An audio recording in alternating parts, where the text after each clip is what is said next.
Vamos a hacer ahora unos ejercicios de tonificación. Tenemos que tener en cuenta siempre la respiración. Siempre que hagamos fuerza tenemos que tener en cuenta la respiración. De forma que cogeremos ahí antes de iniciar el ejercicio y expulsaremos el aire siempre cuando realicemos el máximo esfuerzo. Vamos a trabajar cuádriceps.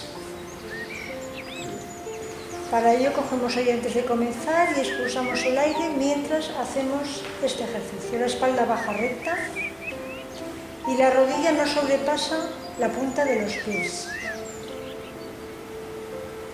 Esta variante también es para trabajar cuádriceps, que es el músculo que está en la parte anterior del muslo. Tenemos en cuenta lo mismo. La espalda baja recta y las rodillas no sobrepasan la punta de los pies. Vamos a hacer ahora gemelos, vamos a trabajar los gemelos. Para ello nos ponemos de puntillas. Cogeremos aire y mientras expulsamos nos ponemos de puntillas.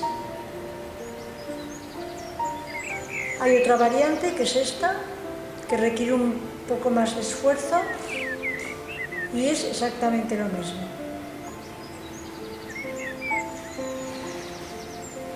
Empezamos a trabajar miembro superior y vamos a empezar por el bíceps, que es el músculo que está en la parte anterior del brazo. Realiza la flexión del codo. Lo que hacemos es aproximar la pesa al hombro mientras mantenemos el brazo pegado al cuerpo, sin separar.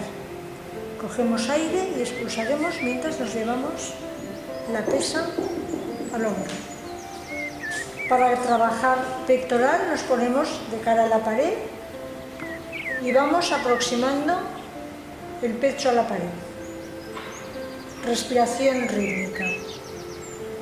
Cogemos aire y lo expulsamos.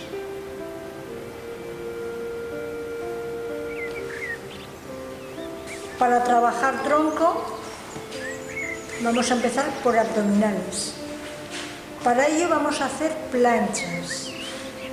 Podemos hacerlas de esta manera, apoyados sobre los antebrazos. Elevamos la pelvis y mantenemos allí 10 segundos.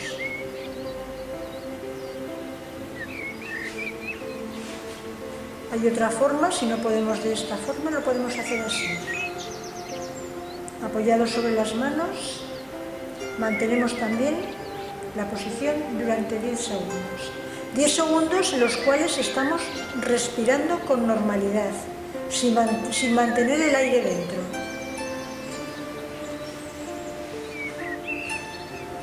Para hacer tronco, elevamos brazo y pierna contraria, teniendo especial cuidado en estirar bien la rodilla y el codo. Es como si quisiéramos alargar el brazo hasta tocar con los dedos la pared de delante y alargar la pierna hasta tocar con los dedos de los pies la pared de atrás. En todo momento mantenemos la respiración rítmicamente.